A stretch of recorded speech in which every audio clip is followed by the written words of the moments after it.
हुजूर सैयद आलम सल्लल्लाहु ताला अलैहि वसल्लम फरमाते हैं, शैतान ने रब करीम की बारगाह में ये कहा था कि ऐ मालिक, मुझे तेरी इज्जत की कसम, जब तक इन लोगों के जिस्मों में रूह रहेगी मैं इन्हें गुमराह करता रहूं। जब अल्लाह ने उसे कहा ना कि तू निकल जा, तू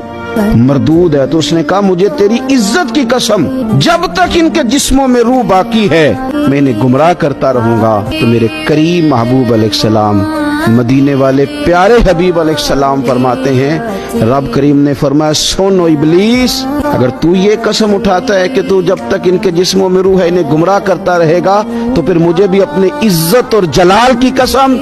ये जब तक मुझसे माफी मांगते रहेंगे मैं इन्हें माफ करता रहूंगा, मैं भी इन्हें माफ करता रहूंगा, ये जब जब मुझसे बख्शिश मांगेंगे, जब जब मुझसे बख्शिश मांगेंगे। इस यहाँ से कभी हमने किनारा न किया और तूने भी तो दिल आजुर्दा हमारा न किया, हमने तो जहन्नम की बहुत की तदबीर, पर मेरे मौला तेरी रहमत ने